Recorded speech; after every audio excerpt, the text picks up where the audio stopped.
तो चलिए एक बड़ी खबर के साथ में शुरुआत करेंगे बुलेटिन की। अतीक अशरफ शूटआउट मामले से जुड़ी एक बड़ी खबर आपको बताते हैं। सूत्रों के हवाले से बड़ी जानकारी मिल रही है कि शूटआउट में 3 नहीं बल्कि 5 शूटर्स शामिल थे।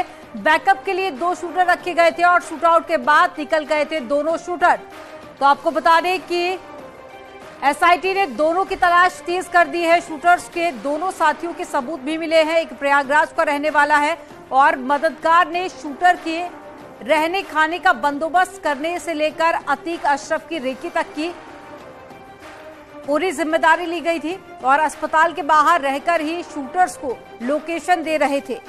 तो देखिए 3 शूटर जो पुलिस के हत्थे चढ़ चुके हैं, जिन्हें गिरफ्तार कर लिया गया। 2 अभी ऐसे हैं जिनकी तलाश तेज कर दी गई है। अतीक अहमद और अशरफ हत्याकांड में बड़ा खुलासा हुआ है। इस वक्त नेटवर्क 18 उसी होटल में पहुंच गया है जहां पर ये तीनों आरोपी रुके थे। 12 अप्रैल को ये यहां पर पहुंचे थे और इस होटल स्टे इनके कमरा नंबर 203 में ये तीनों आरोपी रुके गए थे। यहीं से मोबाइल फोन्स जो 2 एसआईटी ने बरामद किए हैं वो इसी कमरे से बरामद किए गए हैं। यानी कि होटल स्टे इन जो उसी रोड पर है जहां पर कॉलवन हॉस्पिटल स्थित था, ये इसी कमरे में रुके हुए थे और इन तीनों आरोपियों के जो मोबाइल फोन्स थे वो यहीं से बरामद किए गए थे। मैं एक बार आपको दिखा दूं किस तरीके से सकरा सा ये होटल है और इसके 2nd फ्लोर पर ये तीनों आरोपी रुके हुए थे और यहीं से इन्होंने वारदात की न सिर्फ प्लानिंग की बल्कि रुकने रहने और खाने पीने की व्यवस्था इसी होटल के कमरा नंबर 203 में की गई थी। एसआईटी ने दोनों मोबाइल फोन जो इस मामले में बड़े मददगार साबित हो सकते हैं, जांच के लिए उनको बरामद किया था। दोनों मोबाइल फोन के जो डेटा है उसको रिकवर करने के लिए उसको लैब भेजा गया है। कैमरा पर्सन योगेंद्र सिंह के साथ शिवम प्रताप, नेटवर्क 18 प्रयागराज। ये होटल स्टे इन है जो कॉलवन हॉस्पिटल से महज 5 से 7 मिनट की दूरी पर है। ये आरोपी 12 अप्रैल को यहाँ पर आते हैं और उसके बाद स्टे के बाद लगातार रैकी करते हैं। चूंकि यहाँ से हॉस्पिटल महज 5 से 7 मिनट की दूरी पर था, ऐसे में इन्हें न सिर्फ आसानी होती थी बल्कि समय भी कम लगता था। ये लगातार रैकी करते रहे और इन्होंने बड़ी घटना को अंजाम दे दिया।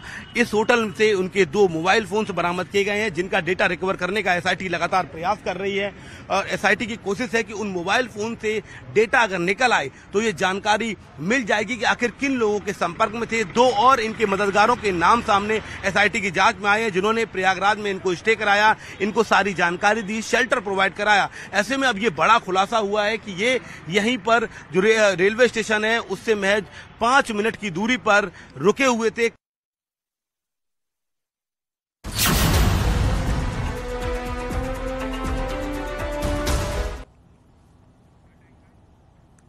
और प्रयागराज से एक बड़ी खबर मिल रही है। अतीक अशरफ हत्याकांड मामले से जुड़ी हुई एक खबर कि एसआईटी टीम को एक बड़ी कामयाबी मिली है।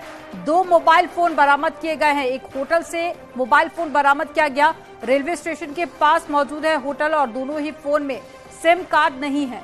दोनों मोबाइल की फॉरेंसिक जांच कराई जाएगी और डेटा रिकवरी भी कराई जाएगी। तो एक बड़ी खबर आपको बता रहे हैं, 2 मोबाइल फोन बरामद किए हैं एसआईटी की टीम ने। हालांकि सिम कार्ड दोनों मोबाइल फोन के अंदर नहीं है, लेकिन डेटा रिकवरी कराई जाएगी जिसमें माना जा रहा है कि कुछ बड़े खुलासे और पुलिस के हाथ कुछ अहम सबूत भी लग सकते हैं।